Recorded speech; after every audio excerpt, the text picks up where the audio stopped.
Self-doubt can quietly derail your career. It makes you second-guess decisions, hold back your ideas, and hesitate in moments that could really be earning you respect. When you're new job, new team, new expectations, that certainty ends up feeling really overwhelming. And it slows your progress before you've even had a chance to find your feet.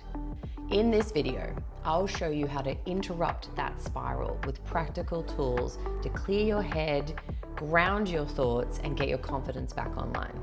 I break down exactly how to shift from second guessing into steady action, even if you're still figuring it all out. So, let's get into it. First things first, this is so normal. And as you will have seen on our external confidence factors video, that if you haven't yet, go watch. This is especially amplified when you're in those earlier stages of your career.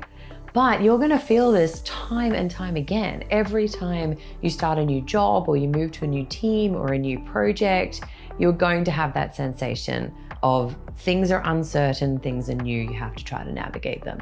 So the sooner we get on top of this type of skill development, the better that it is going to serve you.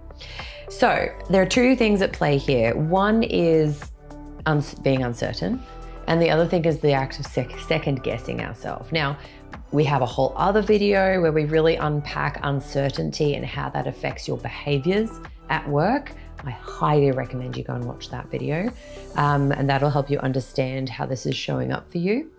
But if we're just going to get into a little bit of really practical, what can you do about it?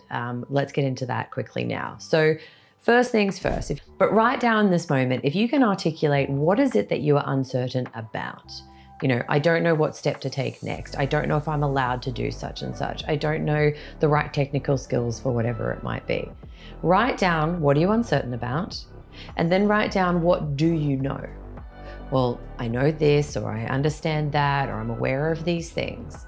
This is going to do two things. Firstly, it's going to calm down your nervous system because it will demonstrate to you that you know more than you think you know. And it will start giving your brain opportunities to grab onto things that are solid. It helps you ground yourself. The second thing it's going to do is it's going to reveal for you the things that you don't know. And we want to be clear about what we don't know so we can go and figure it out, okay? So if you sat down and figure out, well, what do I know? And therefore what's missing? And then you can articulate kind of around abouts what it is that you need to know, okay? And there might even be a point there that says, I don't know what I don't know, and that's fine. The way we tackle that is kind of the same.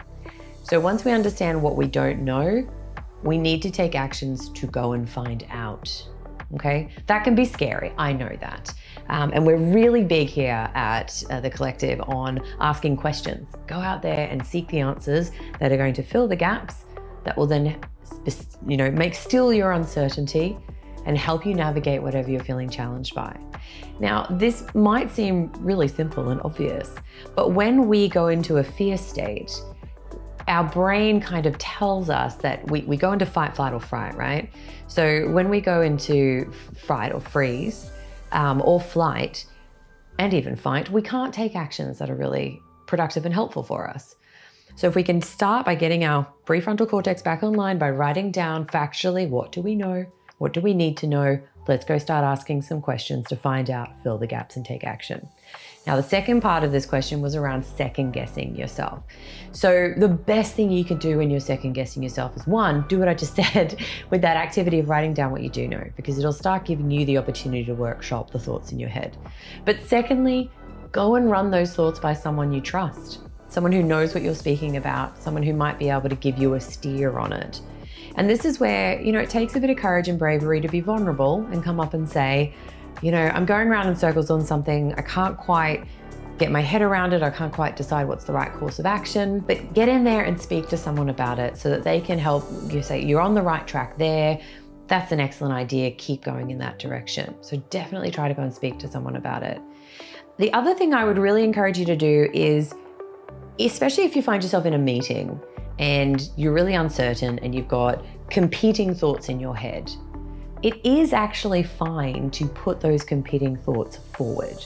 If you're going to couch them with, I've got a few different options running around in my head, I'm thinking of some different perspectives, we could do this, Or we could do that. You know, the pros and the things that are solid about this idea are these. This is what I'm worried about. Same for over here.